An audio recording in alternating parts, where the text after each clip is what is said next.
comunitaria, donde además hacemos un seguimiento a toda esta movilización, ¿no? Y estoy encantado de poder estar aquí con ustedes esta noche, con amigos y con don Mauro, que siempre es un honor. Muchas gracias, Santiago. Don Mauro, por favor, su turno, preséntese. Muy buenas noches a todos y a todas, compañeros y compañeras, amigos y amigas. Mi nombre es Mauro Bay, soy el coordinador de Codeca. Bueno, en estos momentos nos va a tocar compartir con compañeros aquí ya en la sala y es un placer estar compartiendo con ellos y para los que nos escuchan. Muchas gracias. Estimados seguidores, seguidoras en esta ventana, vamos a iniciar esta conversada, esta tertulia sobre movimientos sociales en Guatemala, Guatemala y movimientos sociales. Y es importante tomar en cuenta que, si bien es cierto en la teoría social, ¿no? Se habla de movimientos sociales muy recientemente, pero en la humanidad siempre existieron movimientos sociales. Así como en la humanidad siempre existieron, en este caso hablaba Santiago de un actor como los campesinos, y estuvieron los campesinos, estuvimos los pueblos indígenas, y por lo tanto hubo siempre movimiento, hubo siempre disputa, digamos, por los derechos, ¿no? Por las oportunidades hacia los, hacia los centros de poder, etcétera. Pero se habló y se habla de movimientos sociales en las últimas décadas y en los últimos tiempos como aquel conjunto de personas que reivindican derechos sectoriales por un lado, ¿no? Por lo regular, ¿no?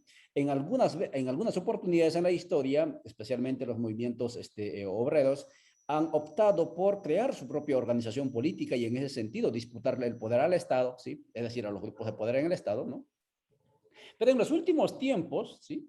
Ya estamos hablando en el momento contemporáneo, surgieron movimientos sociales que también no solo crearon organizaciones políticas, sino que también se atrevieron y se atreven a repensar, a plantear crear Estado.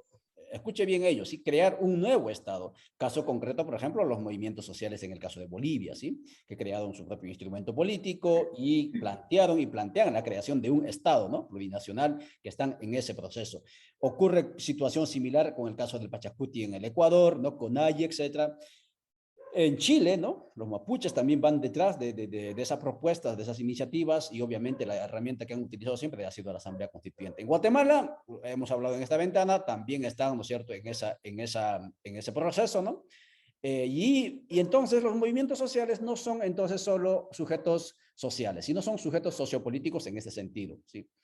Y no solo sujetos sociopolíticos para disputar el poder y administrar el Estado existente, sino en este caso, en el caso de Guatemala, específicamente en el caso de donde está don Mauro, ¿no? Serían sujetos sociopolíticos pensando en crear un nuevo Estado, ¿no? Y hacer que funcione para alcanzar un objetivo mayor.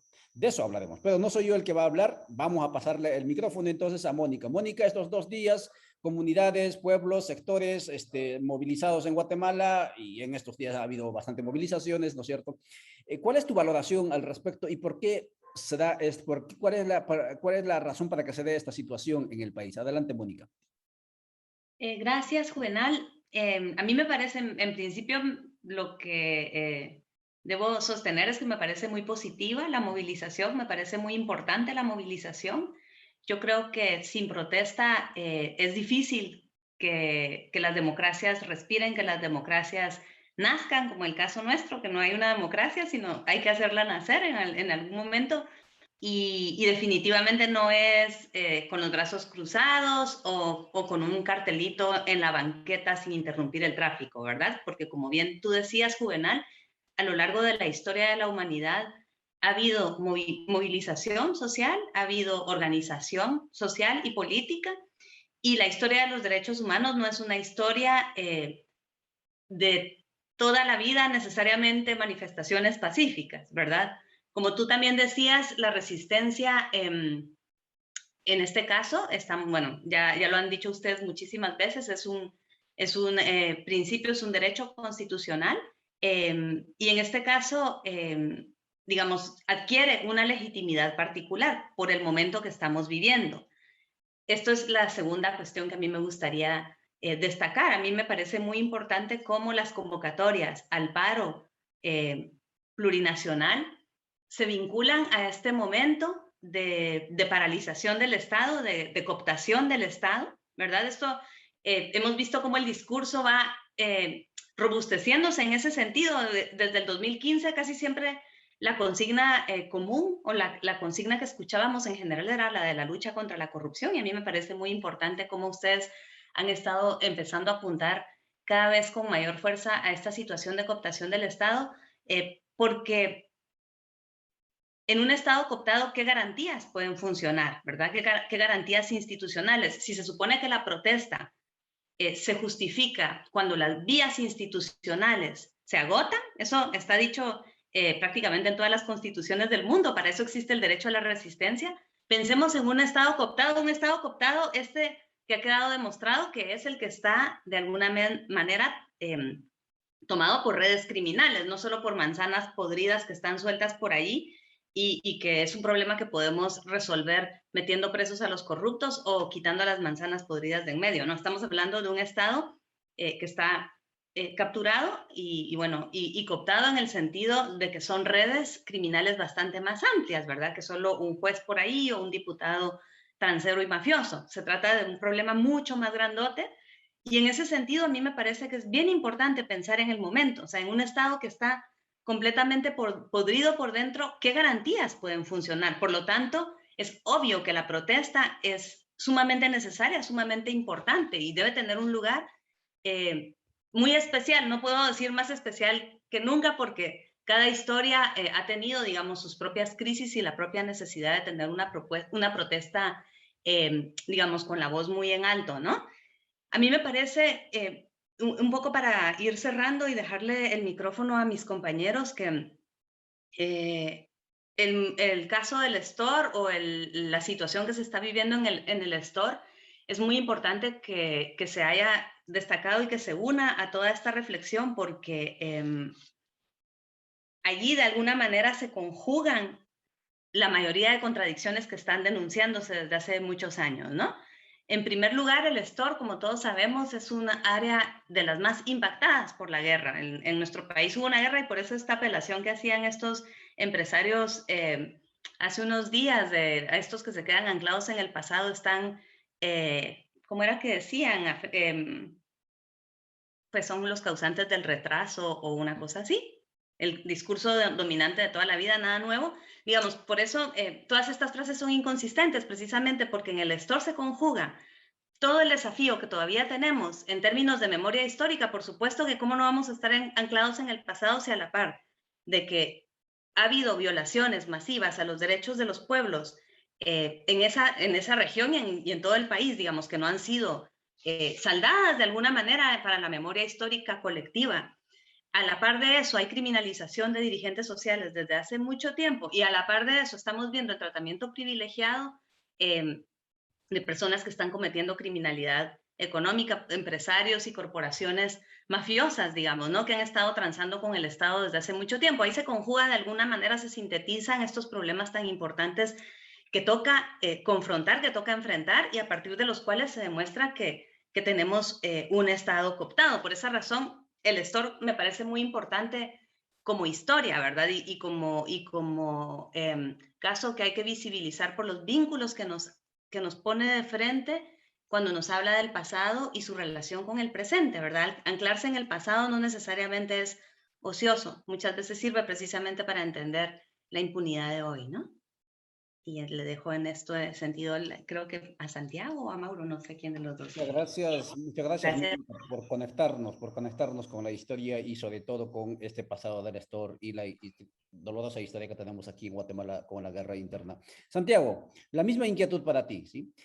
Conocemos por tus escritos, por tu producción, pero también por tu acción, compromiso, que acompañas y acompañaste movimientos sociales, campesinos, indígenas, y estás ocupado del tema aquí en Guatemala, por más que estás territorialmente fuera. La pregunta es, ¿cuál es la razón para que surjan acciones colectivas como las de hoy, por un lado, ¿sí?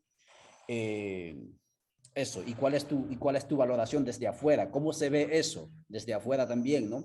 ¿Y cómo lo ves tú eso? Adelante, Santiago. Muy buenas noches.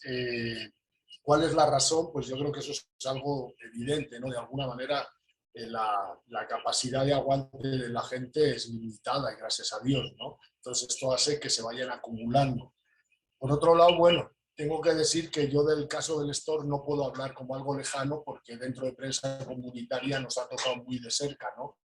Y es una lucha que llevamos acompañando por lo menos desde el 2017, cuando surgió todas las cuestiones aquellas de que el lago se tiñó de rojo y empezó la criminalización con la gremial de pescadores, etcétera. Entonces es un caso, digamos, que conocemos y que es bastante de cerca, pero a mí lo que me parece interesante es que situaciones similares a lo que ha vivido el Store en estos últimos meses, situaciones similares las hemos vivido en los últimos 10 años, pues digamos varillas, no hay que irse más lejos, ¿no? En el 2012, antes había sido San Juan Zacatepec, que luego fue la Verapaz, luego, o sea, digamos que esto es un proceso en que se repiten una serie de fórmulas, digamos, para evitar que esta movilización se dé, pero lo que en este caso yo destacaría es cómo ahora ha habido una movilización mucho más amplia.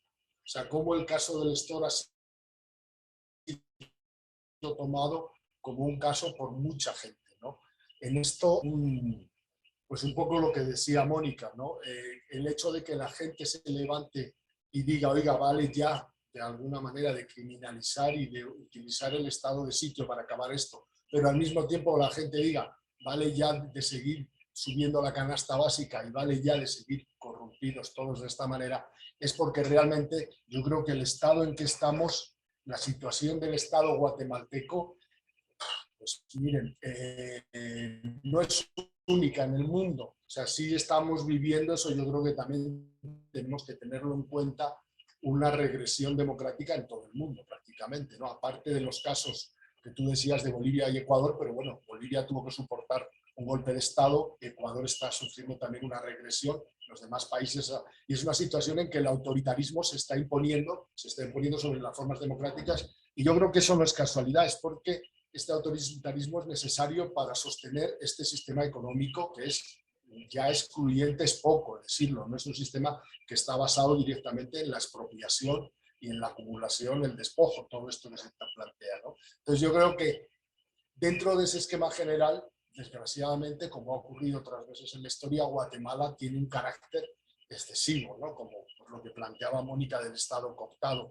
Yo creo que lo que ha cambiado en este país de 2015 para acá, que nos está costando gobierno y medio y quizá 2 gobiernos, es que lo que pareció en aquel momento, el 2015, que podía ser el momento de transformar, de cambiar ese rumbo que llevaba el Estado precisamente en el asunto de la corrupción, pues realmente no ha llevado a eso, y lo que ha llevado es precisamente a una profundización del modelo de expropiación y de rapiña sobre el Estado y sobre los pueblos, ¿no? Y esto la gente se da cuenta.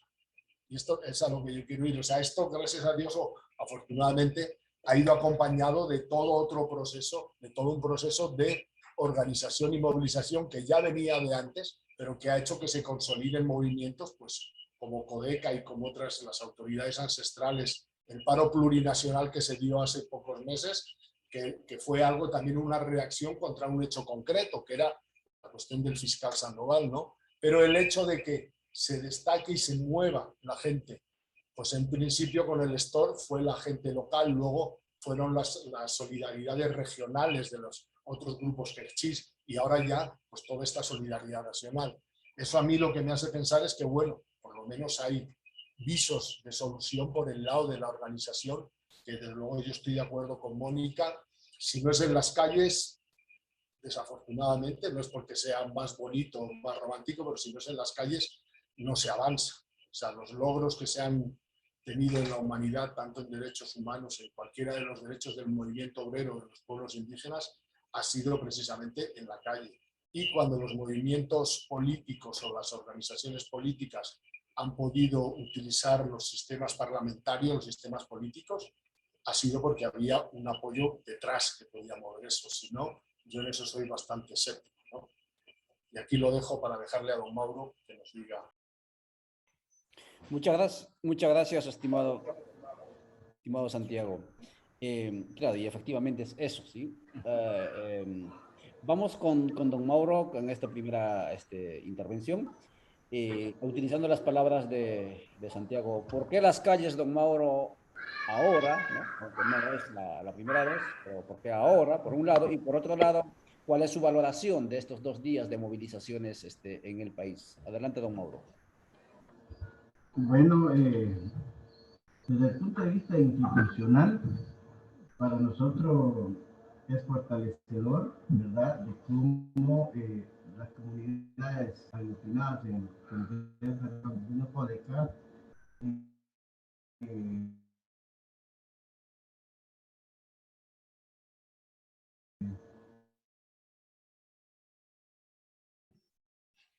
Se le va la señal a don Mauro. A ver si regresa.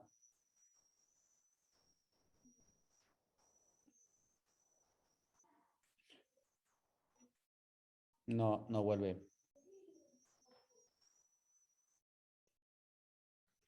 Bueno, amigos, estamos conversando sobre movimientos sociales en Guatemala, Guatemala y movimientos sociales, a raíz de estos 2 días de movilizaciones, de toma de caminos como ejercicio de ciudadanía también, porque es un derecho constitucional establecido en la Constitución para que asista a todos las y las ciudadanos de Guatemala, exigiendo, por un lado, la suspensión del estado de sitio en el Estor, por otro lado también y sobre todo la convocatoria a un proceso de asamblea constituyente, y además también otra de las demandas tercera será la anulación del proceso electoral, porque los que estaban en las calles consideran que ha sido un proceso electoral fraudulento y por lo tanto el Tribunal Supremo Electoral debería convocar a nuevas elecciones, indicaban, y finalmente protestando contra el exacerbado digamos, elevado costo de la canasta básica familiar en Guatemala. Por eso estuvieron en las calles. Mientras don Mauro vuelve, vayamos entonces con Mónica. Mónica, en tu anterior intervención indicabas que esto, lo que está ocurriendo en el país y específicamente lo que mencionabas con el Estor, con el caso del Estor, decías que prácticamente, no sé si eran tus términos, pero era la expresión de la contradicción destructiva interna que está viviendo el Estado, ¿sí? Producto de la cooptación, de la corrupción, diríamos, de las taras, digamos, siamesas con las que nació tal vez el país, el Estado como institución, no lo sé.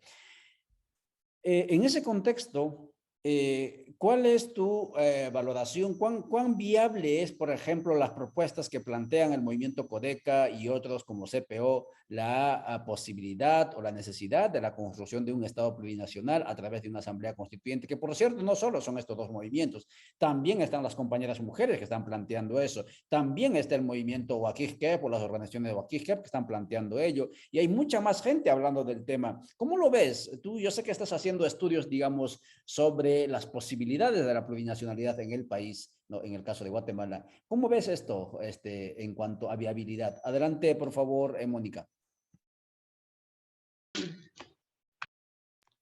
Gracias, Juvenal. Pues a mí me parece muy interesante cuando hiciste la introducción de este coloquio. Yo me puse a pensar un poco en esto de la oposición de mucha gente en la ciudad al bloqueo de las carreteras, ¿no? Entonces dicen, nos están bloqueando las carreteras o nos están bloqueando la circulación, o nos están bloqueando en general, ¿no?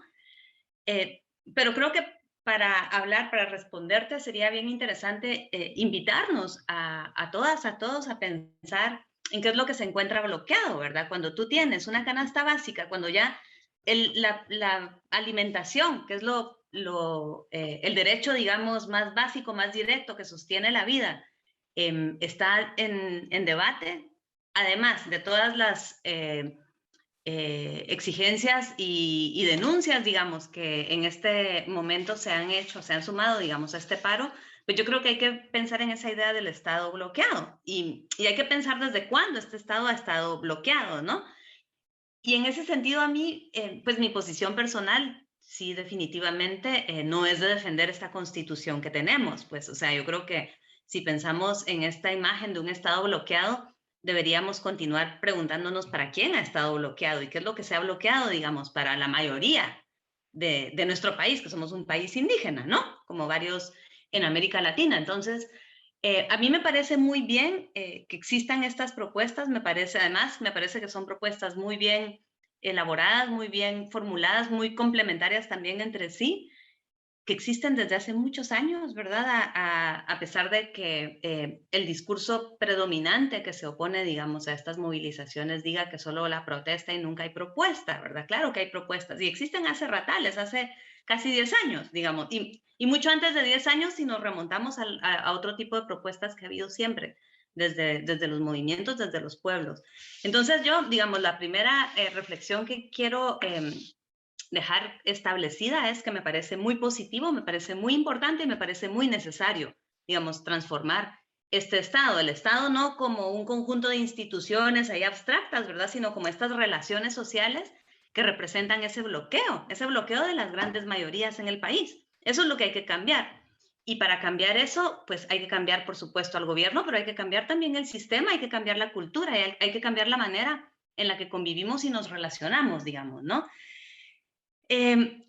Estas propuestas han sido criticadas en algunos momentos en los años que han pasado porque también existe, digamos, un pensamiento jurídico, podríamos decir entre comillas, predominante, que considera que no existen condiciones ideales para hacer una reforma o que para una reforma o convocar a una asamblea nacional en este caso. Y en ese sentido a mí me gustaría anotar una segunda idea, y es que las condiciones ideales nunca las va a haber, mucho menos en un Estado que está cooptado. Digamos, esperar las condiciones ideales para que exista una convocatoria, un equilibrio o un balance de fuerzas, etcétera, eso es imposible en un país o en un Estado que ha vivido en crisis permanente como nosotros. Y bueno, basta con mirar un poco cómo ha pasado desde el caso de Colombia en el 91 hasta recientemente cómo lo están dialogando en Chile o en Perú, digamos. O sea, no todo, las constituciones están hechas blindadas precisamente para mantener un statu quo. No dice, una constitución nunca te va a decir cómo me reescriben a mí misma. Eso no existe. Lo lógico es que la constitución ponga candados, le llaman en el lenguaje jurídico, ¿no? Hay unos ciertos artículos ahí que te dicen este artículo no es reformable, este tampoco, y resulta que entonces nos quedamos otra vez con las manos amarradas. Lo que ha pasado en la mayoría de países es que se han generado esas condiciones de alegalidad, como se conoce, ¿no? Que es todo aquello que no está dicho explícitamente en la ley, pero que tampoco está prohibido. Entonces, que nos permite de alguna manera una fisura para poder dar vida a esas propuestas que hay. Yo, digamos, en ese sentido, creo que esperar a que haya condiciones ideales es quedarnos aquí otros 300 años y sin que pase nada, digamos, ¿no?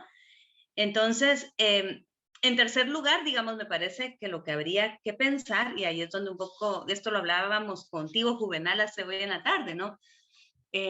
Preguntarnos si reescribir el Estado, digamos, si escribir una constitución o reescribirla o fundar el Estado, basta para resolver la cooptación, que es un problema, como hablábamos desde el primer bloque, gigante, digamos, ¿no? O sea, no estamos hablando solo de que hay grupos privados pagándole a los funcionarios para más o menos mantener las reglas del juego en orden, sino que son redes, ¿verdad? Que funcionan por dentro, por fuera del Estado, que funcionan generalmente con métodos de una violencia sumamente cruel y que en nuestro contexto es también sumamente normalizada precisamente por la herencia de guerra que tenemos.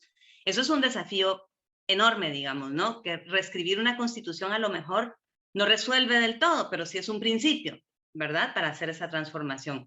Y pues, por supuesto, el segundo elemento que creo que es bien importante pensar en el caso nuestro, como podría ser el caso de México, de Honduras o de todos los que somos parte de este corredor de la droga, es nuestra posición en el mapa, ¿verdad? La geopolítica y la influencia que tienen otros países, principalmente los Estados Unidos, ¿no? En todas estas decisiones y en todos estos procesos que nosotros internamente proponemos, pero que no tenemos una soberanía, digamos, como esta idea clásica que era como el poder del pueblo, ¿verdad? Depositado en manos de unos representantes. Para nosotros ya es obvio que nuestro Estado está cooptado y está intervenido desde hace muchísimo tiempo. No somos Chile, no somos Perú, no somos Bolivia. Desgraciadamente, nos toca también pensar en eso. Entonces yo lo dejaría como por ahí, pensando sí, las propuestas yo creo que son importantísimas, necesarias y pueden ser viables. Segundo, no hay que esperar un momento ideal, porque eso no existe en este Estado. de permanente crisis no va a existir. Y tercero, hay que pensar en los retos, digamos, que están por fuera del país, pero también por dentro, sobre todo desde el punto de vista de estos poderes fácticos, ¿no? Los de toda la vida, pero también los que operan hoy, sobre todo en los territorios, ¿verdad? Como vemos, volviendo al caso del Estor, en donde ahí se mezcla de alguna manera todo esto que estamos hablando. Muchas gracias. Muchas gracias, Mónica. Estamos conversando, estimados seguidores y seguidoras, con Mónica, con Santiago y con Don Mauro ahí sobre movimientos sociales en Guatemala y movimientos sociales a raíz de estos 2 días del ejercicio del derecho de la protesta que realizaron compañeras y compañeros, no solo del área rural, también del área urbano, exigiendo los temas que acabamos de indicar. Antes de pasar el micrófono, voy a plantear una cuestión, porque Don Mauro ya está allí, ¿no? Voy a leer algunos mensajes. Dice, Augusto González dice, disculpen, seguirán los bloqueos el día de mañana, dice. Eso lo va a responder, no sé a cuál de los bloqueos, porque acaban de hablar también que hay bloqueos por muchos tiempos en el país, entonces, pero de repente se refiere a Don Mauro, de repente lo va a responder eso. Noviembre dice, saludos compañeros desde Jalapa, saludos desde San José, Costa Rica, dice Ovidio López Julián, gracias por mirarnos su vídeo, gracias también a Noviembre López. Abner, disculpen, seguirán siguen preocupados con el tema de la tapa de camino, seguramente. Basilio Sánchez dice, buen análisis, hermanos y hermanas, saludos desde Acintal, Retaruleo. Basilio, por favor, gracias por mirarnos, estamos siempre conectados. Batres dice, no se escucha, me imagino que teníamos falla con Don Mauro, a eso se refiere. Dice Armando Maldonado, excelente análisis sobre la situación del sistema de corrupción de Guatemala y por eso hay movimientos sociales a nivel nacional, específicamente sobre lo que está ocurriendo en el Estor. Efectivamente, así es, estimado Armando. Juventino Tsun dice, saludos cordiales, compañeros, adelante, gracias y por apoyar al pueblo de Guatemala. Claro que sí. Acaban de decir nuestros panelistas, somos pueblos y somos originarios. Acaba de decir también Mónica, somos hijos de la tierra todos y todas. Estamos conversando contigo, estimados seguidores, y no se olvide de mover en su pantalla móvil estos contenidos porque tenemos que avanzar más allá de lo que estamos avanzando, porque sí o sí tenemos que por lo menos dejar las preguntas en la audiencia y intentar en lo posible en los espacios pequeñitos que nos deja el sistema de la comunicación hegemónica, romper, ¿no es cierto?, esa hegemonía. Santiago, antes yo te pediría que mantuvieras esas 3 ideas que nos dejó Mónica allí, y antes de continuar, ¿te parece, si te consulto, te parece si le damos micrófono a Don Mauro para que nos narre un poquito sobre su valoración de lo que ocurrió, lo que le estábamos preguntando anteriormente, para que tome su tiempo unos 2-3 minutitos, ¿te parece? Excelente. Don Mauro, con usted vamos entonces. La pregunta para usted era en anterior, era ¿cuál era su valoración de estos dos días de movilización, por un lado, ¿no? Y por otro lado, ¿cuál es la razón? ¿Por qué ocurre esto? ¿Por qué las calles? Eso era la pregunta. Adelante, don Mauro. Micrófono, por favor, don Mauro. Su micrófono, don Mauro, su micrófono. Ahí está, ahí está, ahí está. Vamos aprendiendo, vamos aprendiendo. Ay, muy bien. Ahora sí. Bueno, lo que decía, ¿verdad? De que, bueno, una valoración interna, que lo que estaba haciendo, cuando se me entregó esta cosa, nos sentimos fortalecidos porque tenemos la capacidad de convocatoria, de movilización en todo el país, y es lo que demostramos nuevamente el día de ayer y hoy. Por el otro lado, una valoración que podría, para los pueblos de Guatemala, de que hay esperanza, que los pueblos nos levantamos y que podemos, a través de las acciones, hacer valer nuestros derechos, aunque este es un proceso, ¿verdad? Porque tenemos un gobierno corrupto, criminal y que no le importa más que matar a la gente, ¿no? Y perseguirlos, ¿no? Que eso es lo que hace. Pero por lo menos se mire de que sí, el pueblo se está levantando y esa es una esperanza para los pueblos de Guatemala. En cuanto a las razones, el por qué se dan eso, yo creo que en Guatemala hay un sinfín de razones. Me imagino que así en otros países, ¿verdad? Dado a la política del sistema capitalista, ¿verdad? Represivo, corrupto, impune, saqueador, ¿verdad? Y que de eso en Guatemala se ha recrudecido después de la guerra, la persecución de las organizaciones, de las luchas de resistencia en los diferentes territorios del país, la corrupción que cada día se fortalece en el Estado el hecho de que persiguen a jueces, saquen a fiscales que son claves, reprimen, asesinan a los defensores de derechos humanos, que llevamos 21 asesinatos como Codeca, más las de las otras organizaciones, los presos políticos que están en la cárcel, como el caso de César Montes, de Bernardo Caal y de los 7 compañeros de San Juan Zacatepeques. Ahorita nuevamente el estado de sitio, la represión en el Estor, desalojos de los compañeros que quieren rescatar sus tierras que nos pertenecen como pueblos mayas, y que son perseguidos, son desalojados, son criminalizados. Hay un montón de razón, ¿verdad? Más el alza de la inflación, o sea, la inflación que hay en el país, ¿verdad? El alza de la canasta básica, de combustibles, del gas, de la energía eléctrica, los sabotajes que hacen en las comunidades, ¿verdad? A Energuate le importa que están pagando, ¿no? Esos sabotajes parejos, deja a la gente muriéndose, destruyendo sus cositas que tienen. Bueno, hay un montón de razones, pero dentro de eso hay una esperanza de que los pueblos sí se pueden levantar, y los diferentes pueblos, y prueba de eso, los 2 días de acciones que se hizo, que demuestra que sí es posible, que nos organizamos, que nos levantamos y juntos podemos mejor exigir nuestros derechos y buscar los cambios que necesita el pueblo de Guatemala. Muchas gracias, don Mauro, por ese análisis, ¿sí? Por ese, digamos, bosquejo, por ese dibujo que hace usted de manera sencilla e integral, ¿no? Y también el esfuerzo que hace por conectarse, porque yo sé que está en un lugar donde no hay fácil conexión y el equipo que le está fallando. Amigos y amigas, son las 6:35 de la tarde aquí en Centroamérica. Estamos conversando con Santiago Bastos, con Mónica Mazariegos y Mauro Bay sobre los movimientos sociales en Guatemala, sus proyecciones, sus propuestas de cambios, etcétera, su viabilidad, ¿no? A raíz de estos 2 días de paro plurinacional que se denominó, promovido por organizaciones y comunidades indígenas y campesinas y también urbanas de Guatemala. Vamos con Santiago. Santiago, ¿cuál es tu análisis sobre la viabilidad, la posibilidad o no de las propuestas, tanto en su metodología, pero también en sus contenidos, ¿no?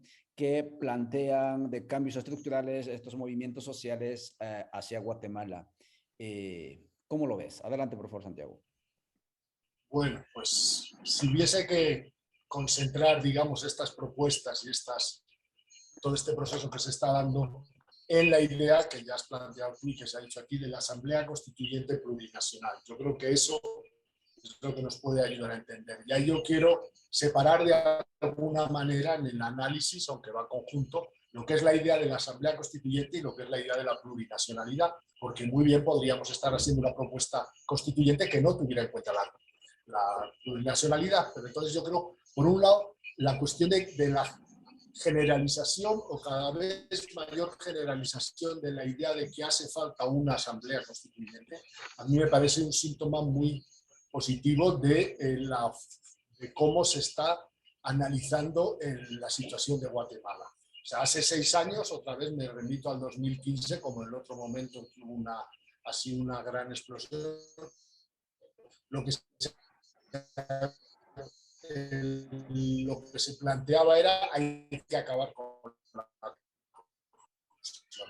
La corrupción es un poco tan llevado a esto, ¿no? La corrupción es en sí el mal. Y yo creo que la idea del proceso constituyente o de la Asamblea Constituyente supone ir más allá, es decir, no, la corrupción lo que es, o este Estado cortado, lo que es un síntoma de algo que está mucho más allá, lo que hay que replantear el modelo del Estado en que estamos, ¿no? Tenemos que recordar que la Constitución de Guatemala es de las pocas constituciones que no se modificó en los años 90, precisamente también en la cuestión de la plurinacionalidad o del reconocimiento de la diversidad interna. Seguimos teniendo una constitución que fue generada bajo la tutela militar, ¿no? O sea, además, bueno, tutela por decirlo poco, ¿no? Con una asamblea constituyente que era en sí mismo una parcialidad del país. De todas maneras, teniendo en cuenta esto, ¿cuál es la viabilidad de una asamblea constituyente en este momento en Guatemala? Ahí me remito a las 2 consideraciones de Mónica, ¿no? No hay un momento válido para que haya esto, incluso ya iría más. Cuanto más avancemos, más difícil va a ser, porque el modelo que estamos viviendo es que el estado que estamos viviendo, yo diría que está en un proceso suicida directamente, ¿no? O sea, está directamente tirándose al hoyo, y si alguna vez se planteó que el Estado era nada más que el instrumento de los intereses de clase, yo creo que eso ya se ha quedado atrás. O sea, el Estado en este momento es el botín, y es la forma de poder manejar la impunidad que conlleva toda esta forma de explotación. Entonces yo creo que cuanto más se retrase esta idea, vamos a ir peor. Pero ahí también tenemos la cuestión de la geopolítica, ¿no? La geopolítica fue útil en un momento dado para sacar a Otto Pérez, que incluso no sé si ustedes se acuerdan, pero en esos momentos la solución que se propuso no iba por ahí, y fue la presión de las calles la que llevó hasta sacar a Otto Pérez, pero la presión en las calles no logró el siguiente paso que se exigía, que era en estas condiciones no queremos elecciones. Entonces digamos que ahí hay que reunir fuerza, que es algo que podemos hablar después, ¿no? Y ahí yo he de decir que la idea de la Asamblea Constituyente a mí me atraía más esa propuesta que inicialmente hizo Codeca y el MLP del proceso constituyente. O sea, la Asamblea Constituyente es el final de un proceso. Es el momento, es como la consulta comunitaria, es el momento en que se oficializa o en que se lleva a cabo algo que ha tenido que venir trabajándose desde mucho antes. Si queremos transformar realmente este país, es un proceso largo que yo creo que en ese sentido vamos avanzando, como decía don Mauro ahora. El problema es que ¿quién avanza más rápido? ¿Los pueblos o la oligarquía? ¿No? O sea, eso es lo que para mí es el miedo, ¿no? Porque lo que une la idea de la Asamblea Constituyente con la cuestión plurinacional, para mí, es la idea de que el Estado cooptado, como decía antes, la corrupción no es el problema, sino que es un síntoma de una formulación de sociedad y de una formulación de país que está lastrada desde su mismo origen. Y ese origen es un Estado colonial oligárquico. O sea, si consideramos que el Estado de Guatemala, como la mayoría de los estados latinoamericanos, pero aquí de una manera especialmente perversa, es un Estado que se ha mantenido bajo los intereses de una oligarquía que ahora, para poderse sobrevivir, no le importa aliarse no solo con capitales transnacionales, sino con ese eufemismo de los capitales emergentes, que son los crímenes organizados de cualquiera de las formas que se den, ¿no? O sea, entonces, ante eso, es ante lo que hace falta reformular el Estado en su versión o en su formato de cómo se organizó esta sociedad. Y ahí es donde yo entiendo que lo plurinacional es la forma de cuestionar la forma en que en Guatemala o en América Latina en general se ha generado la nación, ¿no? Ahí es donde podemos ver, eso yo creo que da para otro coloquio, da para mucho, pero a mí esa es la parte que me parece interesante. O sea, hay que empezar por el principio.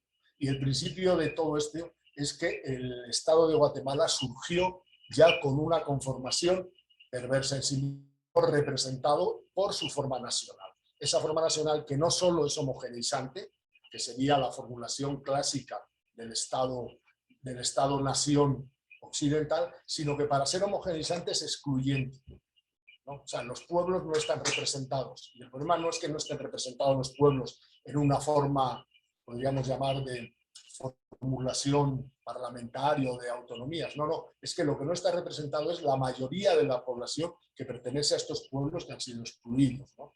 Entonces, para mí es donde ahí está el valor de esta idea de la plurinacionalidad, que por otro lado, yo he de decir que como ciudadano que vengo de un Estado que fue nacional fascista, nacional católico, me da mucho miedo cualquier nacionalismo, incluso el nacionalismo de los pueblos indígenas. O sea, eso lo digo y lo he dicho siempre, ¿no?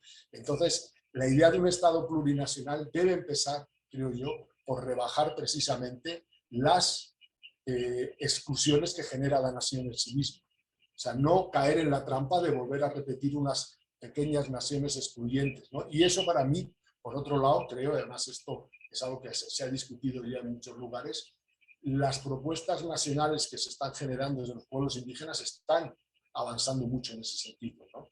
Para mí me parece muy interesante cómo en otras partes, no solo poniendo Bolivia o Ecuador, ¿no? Yo aquí, ahora que vivo en Chiapas y que puedo conocer más de cerca las propuestas autonómicas y de autodeterminación, esta idea de de los estados basados en formulaciones que no tienen que ver con la representatividad parlamentaria o con todas estas fórmulas de Occidente, creo que es hacia donde podemos de verdad ir avanzando, ¿no? O sea que realmente lo plurinacional, es a lo que quiero llegar, es una fórmula, una manera de plantear algo que tiene que ir mucho más allá y avanzar en la sociedad. Si no, se va a quedar en unos pequeños países que pueden cada uno ser a su manera, ¿no? Muchas gracias, Santiago. Muchas gracias, Santiago, por llevarnos justamente a esos, yo creo, las vetas centrales ojalá, de este proceso como muy bien dice, el proceso de asamblea constituyente como camino. Vetas como tienen que ser la decolonialidad, que es lo que en el fondo lo que estás planteando, superar, digamos, este modelo europeo, ¿no? De cualquier lugar, pero que intentó, digamos, implantar un solo modo de ver, ¿no? Por un lado, y por otro lado también yo creo que el otro elemento para este proceso constituyente tiene que ser superar la preocupación del bienestar humano como único y central meta, ¿no? Yo creo que hay otro elemento allí, seguramente don Mauro nos va a hablar de ello también, del bienestar del sistema político, ¿no? Que es otro elemento, ¿no? Que no estuvo en el constitucionalismo anterior, ¿no? O anteriores, así como tampoco estuvo, ¿no es cierto?, la nacionalidad, ¿no? Estamos transmitiendo, estimadas y estimados seguidores, esta conversada sobre Guatemala y movimientos sociales por Radio Victoria, por Codeca Guatemala Pueblos en Red y también por Sinacu Internacional, que es otra red que tenemos, ¿no? Y por Facebook Live también estamos transmitiéndolo simultáneamente en Ecuador, ¿no? Y esperemos eso, romper las fronteras y llegar a otras canales de comunicación alternos, ¿no? Y transmitirlo también de esa manera en otros territorios. Muchas gracias por eso. Hay varios comentarios, pero antes de ir a los comentarios, vamos a ir con don Mauro. Don Mauro, yo creo que ambos nos han planteado temas centrales, como por ejemplo, Mónica nos plantea la necesidad de, pues ya no lo plantea ella como debate y Santiago también lo retomó, esto de la condición subjetiva y objetiva que tiene que existir para que se dé el proceso constituyente. Y nos dan los dos que no, eso no es así, ¿sí? Eso fue un dogmatismo, digamos, que en algún momento a alguien se le ocurrió, ¿no? Que tiene que coincidir esas realidades para que se dé la revolución o los cambios. En ese sentido, ¿por dónde está yendo el trabajo hacia los cambios estructurales que plantea Codeca? ¿Qué es lo que están haciendo? ¿Por dónde van avanzando? ¿Cómo van ampliando esta preocupación que tiene, por ejemplo, Santiago de no plantearlo únicamente la Asamblea Constituyente como un acto jurídico, ¿no? Y del cual lo puede realizar incluso la oligarquía, dice él, estamos de acuerdo, sino que sea efectivamente un camino que involucre a todo el país, a todos los pueblos, digamos, ¿no? A muchas generaciones. ¿Por dónde vamos, don Mauro? Adelante. Bueno, cada uno tenemos nuestros propios conceptos de acuerdo a las experiencias vividas, ¿verdad? Lo que estamos haciendo nosotros es algo práctico que lo hemos vivido y que la propuesta de la Asamblea Constituyente ha sido un proceso que empezamos desde la construcción, o sea, desde la fundación de Codeca nosotros pensábamos en una transformación social, en un cambio estructural, que eso era lo que hablábamos, pero no el cómo era lo que no sabíamos. Y ya posteriormente, dado el proceso de lucha que traíamos, miramos que cuando se firmó la paz, la CENOC, nos articulamos pues las organizaciones por orientaciones orgánicas y se logró articular el movimiento campesino, el movimiento maya, el movimiento desarraigados, y que de ahí dijimos que salíamos de la protesta a la propuesta y empezamos a pensar en una ley, ¿verdad? Para ir avanzando. Y se pensó en hacer una ley de desarrollo rural integral, y dentro de esta ley venía la reforma agraria y la reforma laboral. Pero que nos dimos cuenta que ese proceso nunca caló en todos los gobiernos que pasaron, ¿verdad? Álvaro Colón quiso, según ofreció, engañó a varias organizaciones diciendo lo que él iba a hacer y varias organizaciones cayeron en la trampa y los metió en un saco, en una bolsa y para poder despedazar la ley y aún despedazaba. Esa propuesta nunca pasó.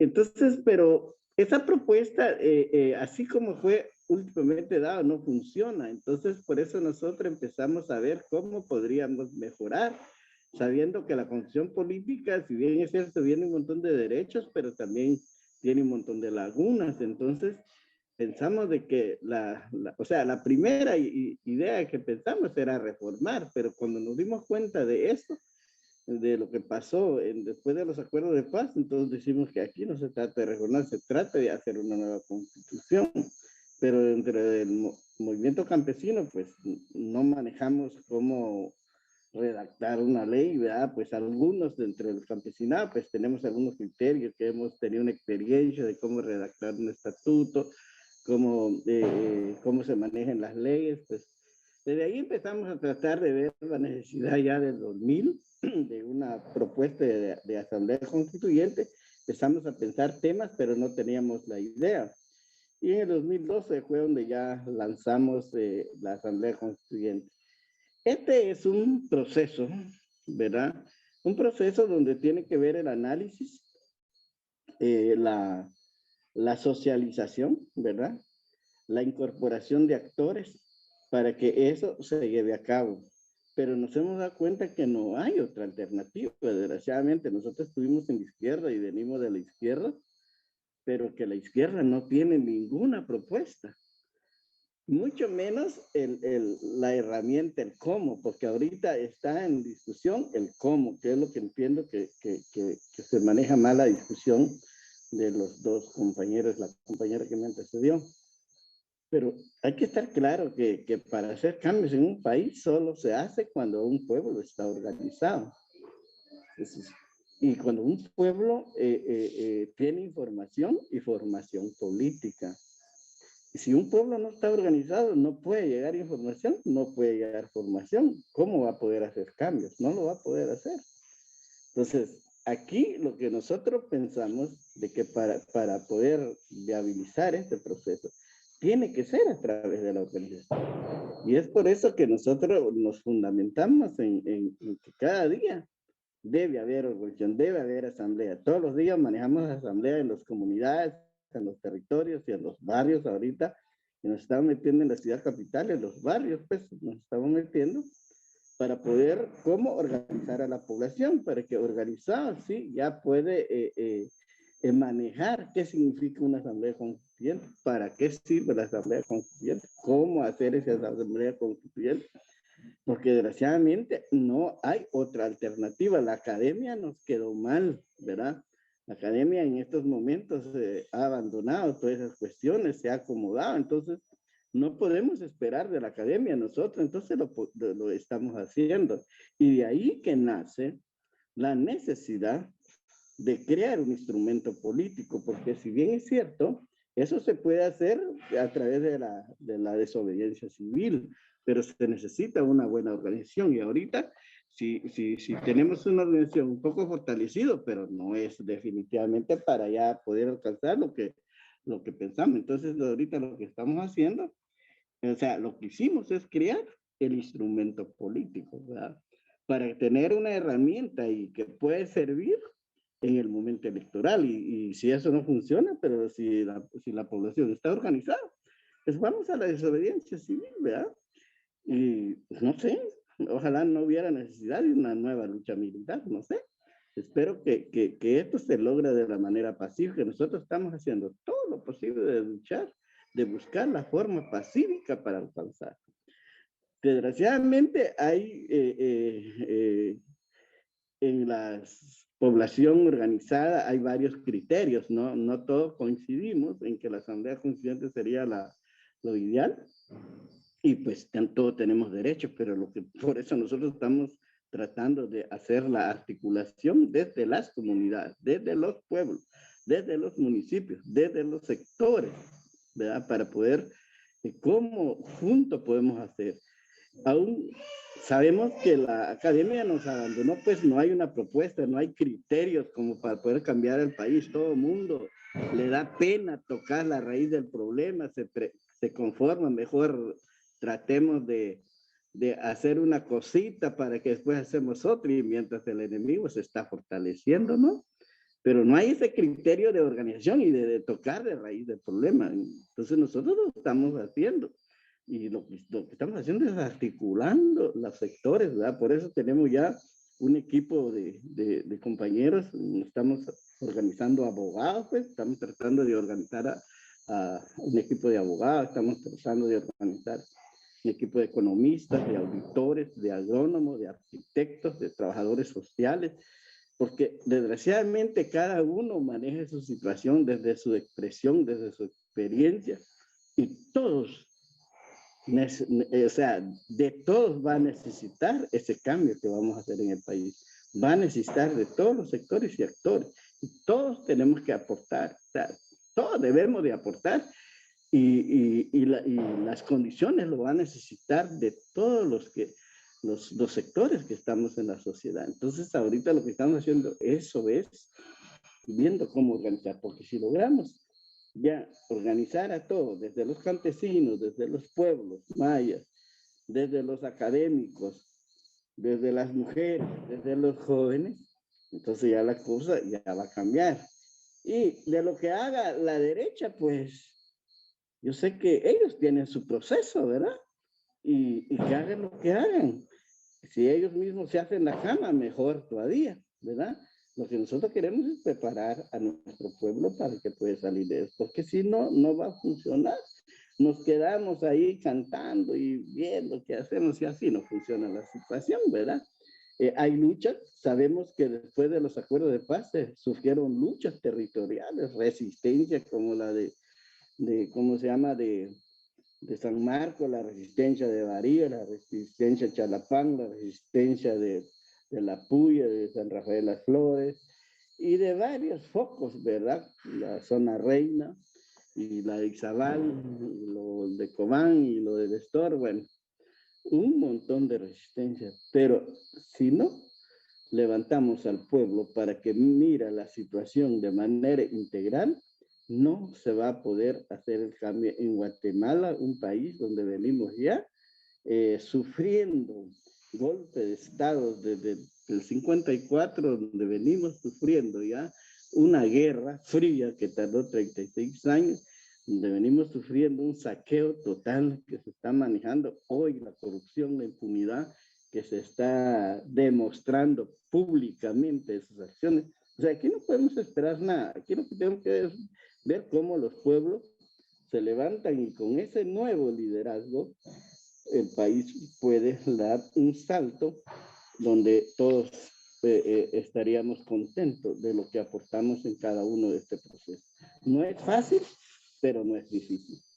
Solo que hay que buscarle la forma donde es mejor viable para poder fortalecer ese proceso. Tenemos ideas caducas, ¿verdad? De decir, mire, esto hizo tal fulano, eso hizo tal país, cada pueblo, cada sociedad tiene su propia dinámica y tenemos que fundamentar en la dinámica de los guatemaltecos, de los pueblos mayas, para poder salir de estas sociedades. Por eso es que ahorita, pues, como poder que hemos avanzado y respetamos todos los criterios de todas las organizaciones, y por eso hemos abierto también un espacio de articulación donde hemos llamado a las organizaciones que se suman. Tuvimos uno el 10 y ahorita el 17 de enero hay otra para que las organizaciones se sumen. Por desgracia, pues no todos compartimos eso y pues no llegan, algunos están llegando ya y ya estamos llevando ese proceso, pero hay algunos que no quieren llegar y tienen derecho de tomar su propia decisión, pero hay un espacio para que se puedan sumar, porque solo así nosotros, siendo flexibles, podemos alcanzar lo que soñamos. Sabemos de que no todos están de acuerdo, eso es cierto, ¿verdad? Está pasando en América del Sur, el golpe de Estado que sufrió Bolivia, quienes estuvieron atrás, quienes se prestaron para eso, ya sabemos, ¿verdad? Y eso puede hacer aquí, entonces nosotros tenemos que prepararnos para todo eso, pero sí, yo siento que es posible.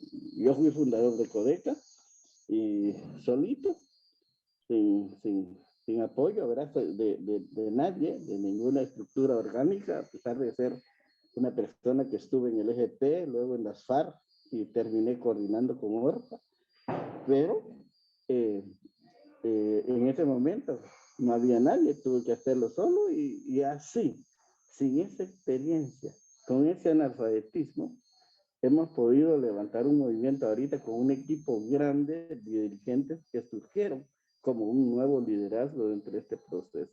Entonces,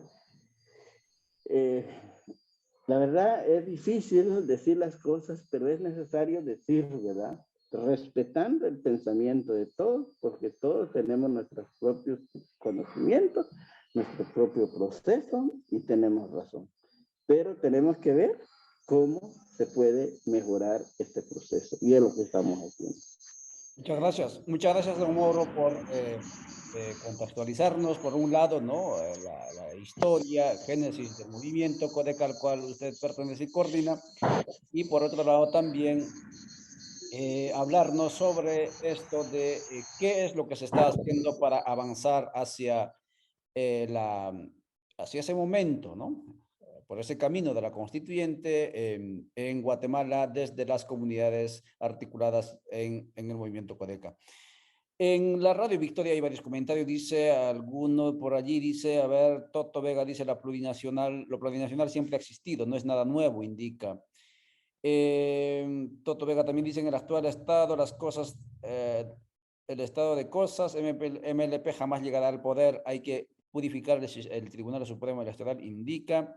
Marta Julia Martínez dice, felicitaciones compañeros, hermanos, Dios me los bendiga, fortaleza en el corazón, indica.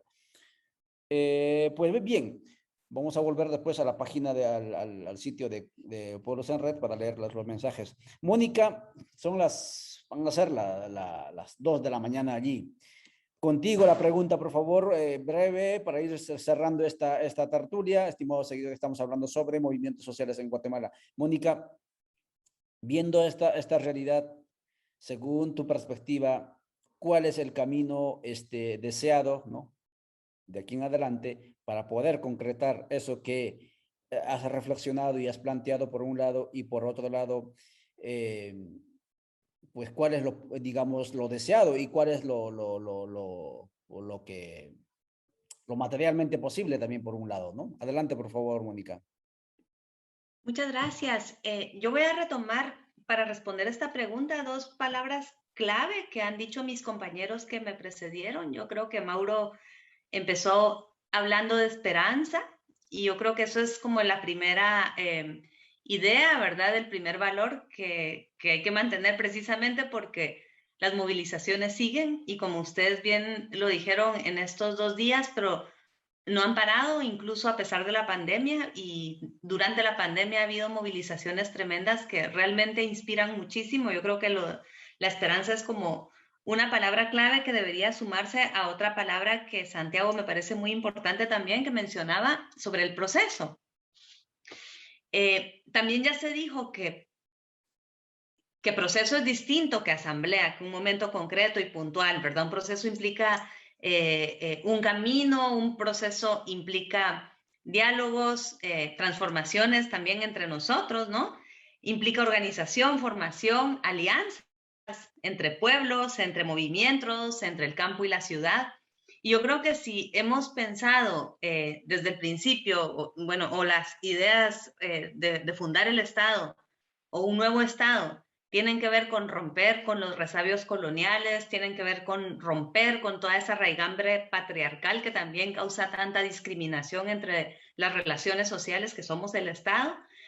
Y también tiene que ver con romper con el capitalismo en esta versión de neoliberalismo y extractivismo que tanto daño ha causado y que tanta conflictividad y que, bueno, también como Santiago decía, es en el fondo la causante de esta regresión que está habiendo en todo el mundo, digamos, ¿no? En términos de derechos y de democracia. Si queremos eso, pues definitivamente solo hay posibilidades de hacerlo en conjunto. La fuerza solo puede estar en el conjunto. Yo creo que por ahí, algo que estaba pensando mientras escuchaba a mis compañeros hablar hace un momento era en el significado de la plurinacionalidad, ¿verdad? Para que un proceso plurinacional sea congruente, sea coherente, pues lo que hay que hacer obviamente es llevar la plurinacionalidad a la práctica desde el proceso. No pedirlo en la Constitución nada más, sino practicarla. ¿Y qué significa la plurinacionalidad? En términos de relaciones, porque no se trata solo de que hay muchos pueblos y nacionalidades que conviven, Yo creo que esto es bien importante recordarlo. Cuando se rompe la idea del multiculturalismo, que eran todas estas políticas, bueno, que ya Santiago mencionaba de las constituciones en los años 90, ¿no? Para decirlo en pocas palabras, el multiculturalismo lo que buscaba era que hubiese pueblos, o lo que esperaba era que hubiese pueblos reivindicando o solicitando, ¿verdad?, derechos ante el Estado. La plurinacionalidad lo que hace, en síntesis, es promover o propiciar un diálogo entre pueblos, entre todos los pueblos que somos, incluyendo el que domina desde que se fundó la República, o el que escribió la Constitución, o el único que ha escrito la Constitución. La idea es un diálogo horizontal entre todos, colectivos. Y en este caso, pues pensando un poco en esta idea de proceso, definitivamente entre pueblos y entre personas, ¿no? Entre las personas que hacemos parte de ese proceso, seamos mujeres, seamos hombres, seamos pertenecientes a un colectivo de la diversidad sexual, seamos quienes seamos, y practicar ahí, digamos, ese diálogo horizontal me parece que es bien importante y bien necesario, ¿no? La cosa es cómo, ¿verdad? Ya ustedes hablaron de varios desafíos respecto de las alianzas, o de cómo poder encontrarnos. A mí, algo que nunca se me va a olvidar, y quiero cerrar con esto, respecto precisamente de este tema, fue en algún momento, yo escuché a Telma Cabrera cuando estaba por terminar la campaña pasada, en un encuentro en el que hubo algunas mujeres feministas preguntándole, ¿verdad?, cómo se iban a llevar a cabo las representantes de los movimientos feministas, preguntándole cómo se incorporaba a la agenda las demandas de las mujeres, el aborto y, digamos, muchas demandas que en este momento en el mundo estaban sumamente posicionadas. Responder esa pregunta desde una campaña electoral es bien diferente que responderla desde un proceso plurinacional constituyente. Y a mí me gustó mucho su respuesta, porque ella dijo, en términos de campaña, definitivamente lo que tendríamos que hacer es, en principio, buscar reunirnos en torno a todo aquello que es, en este momento, para mí la idea de la cooptación es la que se me viene, porque por ahí comencé, pero ella hablaba, por ejemplo, de los bienes comunes, nacionalizar la energía, proteger el agua, todo aquello que se había estado reivindicando como bienes colectivos, digamos, que nos afectan tanto en el campo como en la ciudad, porque como sabemos el agua no nace del chorro, ¿verdad? Nace de los ríos y de esa defensa, digamos, de todos estos bienes que se defienden desde los movimientos campesinos e indígenas que están viviendo en las áreas rurales. Entonces, me pareció bien interesante esa respuesta, porque al final ella decía, en términos de una campaña, pues primero es una cosa, después sería la otra. Yo ahora pensaba precisamente en Telma y en esa respuesta tan interesante que escuché ese día, porque si pensamos en un proceso en donde la plurinacionalidad o el diálogo entre iguales se lleve a sus últimas consecuencias, pues todas esas cosas se van a ir definitivamente abordando en el camino, o entendiendo en el camino con un poco más de tiempo que el que da una campaña electoral como aquella, que era, digamos, una campaña tiene otra lógica totalmente diferente, ¿no? Aún así me pareció muy inteligente la respuesta y muy sensata. En este caso creo que un proceso da la posibilidad, ¿verdad?, de irlo caminandito, ¿verdad?, y de irlo platicandito en ese tránsito. Y creo que por ahí, digamos, me parece que están un poco las respuestas desde el momento en que nos invitamos a conversar, ¿verdad? Cómo lo hacemos y cómo nos vamos aproximando. Y yo lo dejo por ahí. Muchas gracias, Mónica. Santiago, con la misma inquietud, ¿sí? ¿Cuál es el camino? ¿Qué hacer, no? En lo ideal y en lo posible. Adelante, por favor, Santiago. Pues miren, yo aquí lo primero que tengo que decir es que cuando a mí me preguntan precisamente de, bueno, ¿y hacia dónde ir y tal? Miren, yo lo que hago es hacer investigaciones. Yo soy analista. Yo el futuro, la verdad, no lo tengo claro, ¿no? O sea, eso es lo primero. Y eso es una manera de decir que yo no me considero nadie con la capacidad de dar recetas a nadie. O sea, yo creo que ustedes tienen muy claro por dónde van y cómo va la cosa. Eso para empezar. Y ya teniendo en cuenta eso, sí que puedo decir que mi experiencia de acompañamiento y de vivir en situaciones como las que se viven en Guatemala, a partir de ahí puedo plantear algunas ideas, ¿no? Pero que quiero insistir, no son recetas y yo no me considero quien sea con ningún derecho a decir que sea. Pero hay una cuestión que me ha parecido interesante, lo que decía don Mauro, que tiene que ver precisamente con lo que Mónica ha resaltado y que también decía antes de la idea del proceso. O sea, si todo esto lo planteamos como un proceso, y en ese proceso lo importante es la organización, esa asamblea de cada día. Para mí eso es lo básico. Aquí en Chiapas los zapatistas, después de su época más dura y tal, cuando empezaron realmente a entablar relaciones con los movimientos, tienen una consigna que le dicen a todos: miren, nosotros no le vamos a decir a usted lo que tienen que hacer, solo les decimos una cosa: por favor, organícense. Eso es nuestra experiencia. Organícense, y a partir de que estén organizados, hay muchas formas de poder actuar, pero organícense. Y para mí eso, en este caso, es muy importante.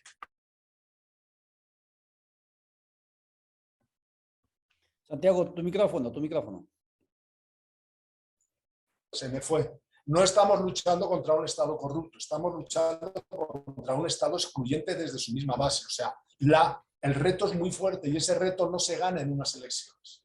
No es cuestión de que ahora entre la izquierda o ahora entre la derecha, o si es el Partido Republicano o el Partido Demócrata. No, el reto es mucho mayor y por eso es constituyente. Y eso no se logra simplemente con una lógica electoral. Para mí eso es lo que me demuestra. O sea, la lógica electoral está, o sea, no es casualidad que los regímenes liberales que apoyan el sistema capitalista se basen en elecciones periódicas que conllevan toda una individualización del voto, etcétera, porque hay una manera de restringir ese derecho y de cooptarlo y de llevarlo al final, bueno, pues situaciones como la de Guatemala, que el presidente de gobierno en la primera ronda tuvo un apoyo de un 14% de la población. O sea, eso es antidemocrático por naturaleza, pero esas son las reglas. Entonces, para mí siempre entrar al juego electoral siempre es peligroso, siempre es un reto. Y es un reto que esto, digamos, lo estoy diciendo yo aquí ahora, pero lo dijo el movimiento obrero alemán en 1910. Y luego lo dijeron Pachacutic y luego lo han dicho. O sea, siempre, porque es entrar a jugar las reglas del juego de quien maneja el poder. O sea, y eso para mí es muy claro. Y eso, en el caso de Guatemala, tiene una paradoja o una muestra que para mí es muy perversa también, que es que con un sistema electoral que no hace falta fraudes y que no se manejan de una manera abierta fraudes, consiguen mantener a una serie de gobernantes, porque la gente vota, y la gente vota por una serie de reglas. Entonces, para mí la primera cuestión sería cómo hacer que esa organización que se organiza a base de barrios, de comunidades y todo esto, pudiera llegar más allá de los núcleos movilizados que salen a la calle y pudiesen mostrar a la población que por ahí no vamos a ningún lado. O sea, para mí eso es el reto de la organización. La organización que está pensada para ir más allá, para ir al instrumento político. Y llegado al instrumento político, bueno, pues ahí ya lo ha dicho don Mauro y yo lo rescataría más aún. Solo el MLP no va a ser capaz de hacer eso. ¿No? Igual que no puede ser solo CPO, que no solo puede ser Winajo, no puede ser quien sea, ¿no? O sea, realmente hay una tarea porque, insisto, el reto constituyente va más allá de unas meras elecciones. No es ganar unas elecciones, es ir mucho más allá. Y es luchar contra las lógicas que están hechas para que eso no ocurra. Entonces, digamos que unidad para mí es una palabra que se queda corta. A mí me han preguntado muchas veces, cuando yo trabajaba más de lleno sobre las lógicas del movimiento indígena, que por qué las organizaciones indígenas no se unen, siempre están muy separadas, siempre están... Digo, bueno, bien, yo lo que les puedo decir es que no se unen porque son diferentes.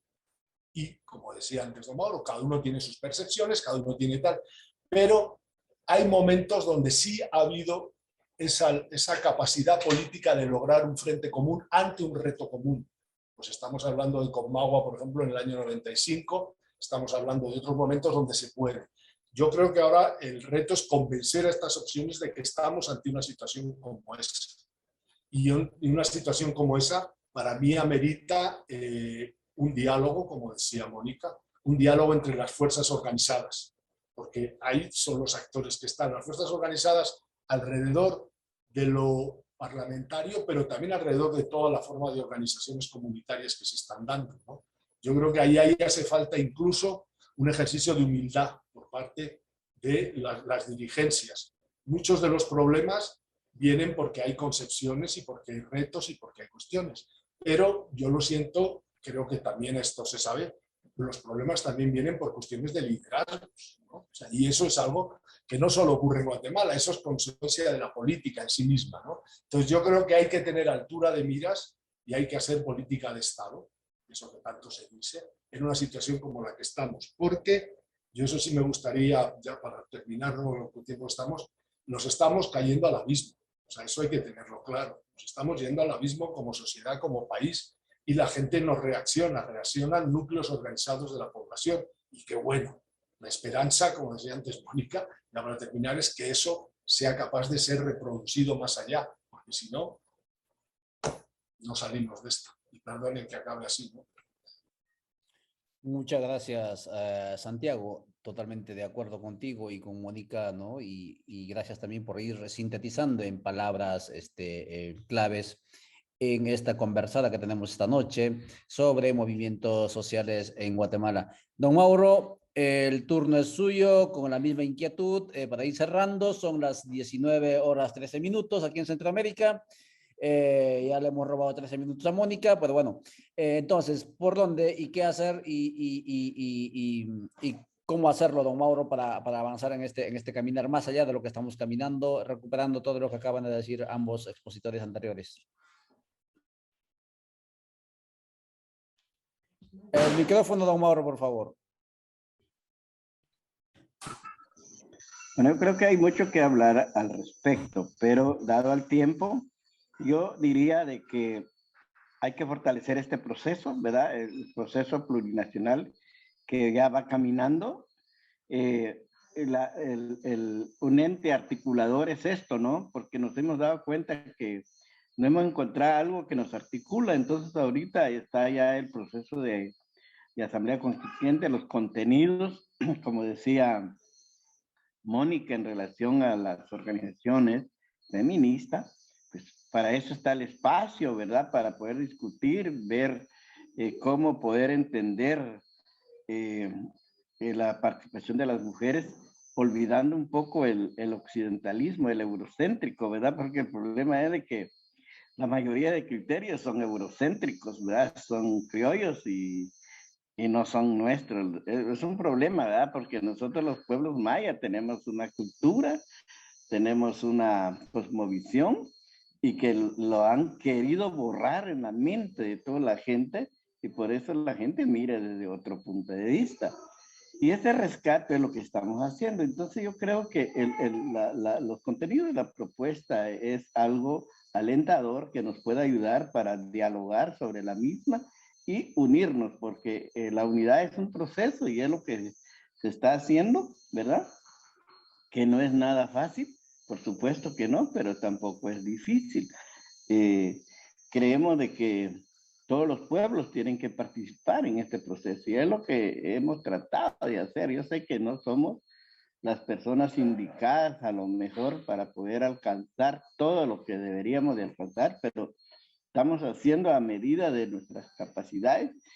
Y yo creo que hay personas también, sí, han logrado entender, he visto cómo organizaciones, ¿verdad? Como la que ya dije, está ya el CPO, están religiosos, sectores religiosos, han llegado en la otra Guatemala ya, está ¿cómo se llama? Tejiendo Pueblos, que es una organización que empezó a formar Paulo Monsanto después de las elecciones y que nos estamos reuniendo, el pueblo Chortí, los diferentes pueblos. Yo creo que eso nos va a ayudar para ir conversando e ir avanzando en este proceso, porque sí es cierto que una propuesta de la Asamblea Constituyente tiene que ser sentido desde los diferentes pueblos, las diferentes expresiones. Y digo que es viable porque veo cómo en la academia, a pesar de los pesares, allí hay gente académica que de alguna manera han estado en los esfuerzos anteriores y que hoy se están articulando. Hay gente con un pensamiento comunista, hay gente con un pensamiento socialista, hay gente con un pensamiento humanista y también hay religiosos comprometidos, pues, que conociendo la realidad y teniendo la conciencia, pues se están sumando. Y yo creo que sí se puede avanzar dentro de la diversidad cultural, de la diversidad sectorial. Sí se puede avanzar. No es nada fácil, pero tampoco es difícil. Es un proceso y la alternativa es el buen vivir. Sé que eso no se va a lograr de la noche a la mañana, porque como vuelvo a repetir, ¿verdad? Está ya contaminada la mente de los pueblos con el sistema occidental, eurocéntrico.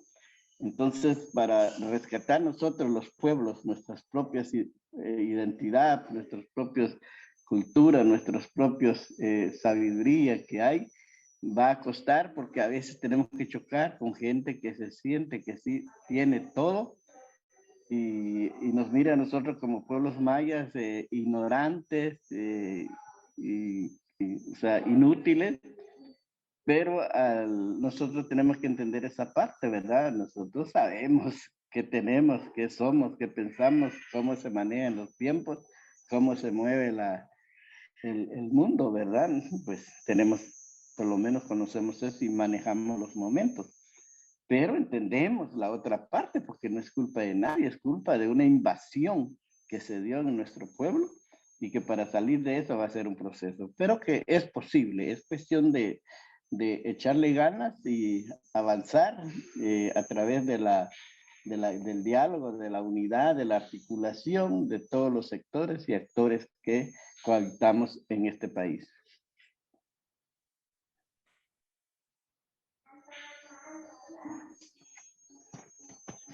Muchas gracias, don Mauro, por esa precisión. Estimados seguidores, estamos concluyendo esta tertulia, son las 19 horas 19 minutos. Hay algunos conceptos, algunas palabras, algunos retos que van quedando como digamos resumen de esta hora de conversación. Uno es el concepto de proceso, que bien lo han remarcado nuestros participantes. Lo otro es el concepto de la plurinacionalidad, que nos desafían, digamos, hacia la plurinacionalidad, ir haciéndolo en el camino, en el proceso, y eso implica proyectos de vida, ¿no? Familiares incluso antes de establecerlo en la misma Constitución. El concepto de la esperanza, ¿sí? Con una ética, me imagino, pero también con una mística, ¿sí? Eso de, claro, lo que va ocurriendo tampoco no es, sí, duele lo que ocurre, pero en ese dolor obviamente hay esperanza, justamente muestra de ello es que estamos en este espacio, ¿no es cierto?, intentando recuperar, ¿no?, lo que ocurrió en estos 2 días de movilizaciones, ¿no? Creo yo también el otro concepto es el tema del buen vivir que nos planteaba don Mauro como un horizonte. Ojalá que ese horizonte del buen vivir sea, digamos, el motor, el dinamizador, ¿no? Ya sea como deseo, ya sea como objetivo, que nos mueva en estos procesos de cambios estructurales, ¿no? Mediante la Asamblea Constituyente que se está impulsándose en Guatemala y en otras partes de Abya-Yala. Voy a dejar el micrófono a Mónica, luego a Santiago y finalmente a Mauro para que, si tienen algunas ideas conclusivas, para ir dejándolo también aquí. Y usted, estimado seguidor, por favor, hay que mover estos contenidos como indicamos en las redes que usted tenga. Adelante, por favor, Mónica. Muchas gracias, Juvenal. Yo no tengo nada más que enviar mi reconocimiento, mi respeto a las personas que están movilizándose en estos días y rescatar otra vez, como tú decías, esta mística de la esperanza, que es lo que nos une a quienes compartimos estas luchas, aunque estemos no todos en el mismo territorio, pero sí en un mismo corazón. Entonces, mis respetos y ánimos y sigamos. Muchas gracias, Mónica. Santiago, por favor. Pues yo ya había pensado que había cerrado y Mónica me ha quitado las palabras de la boca, ¿no? Yo creo que el valor que pueda tener lo que nosotros estamos haciendo aquí, estas reflexiones, tienen que ver siempre con esa capacidad que tiene un montón de personas con nombres, apellidos, familias, necesidades y todo, de estar en las calles, de estar jugándosela, de poder ir a la cárcel, de acabar siendo matados porque esta sociedad cambia. O sea, a ellos son a quienes finalmente nos debemos y quienes están moviendo esto, ¿no? Y yo creo que eso es algo que aquí, por lo menos yo creo que Mónica también, el trabajo que hacemos, ¿no?, desde esto que llaman la academia, que como dice don Mauro es algo que también le cuesta mover, pero que intentamos apoyar desde ahí, ¿no? Y que creo que siempre este tipo de diálogos, de intercambios, son más fructíferos que negativos, ¿no? Yo siempre he dicho que hay que poner a platicar a la gente que no piensa lo mismo, porque si todos pensamos lo mismo es aburrido, ¿no? Finalmente, no solo es platicar. Entonces yo creo que cualquier forma de diálogo siempre es buena y siempre es fructífera, ¿no? Entonces por eso muchas gracias por haber podido acompañarles esta noche aquí. No, gracias a ti, Santiago. Don Mauro, por favor, si tiene alguna idea conclusiva para ir cerrando la conversada. Micrófono, don Mauro, por favor.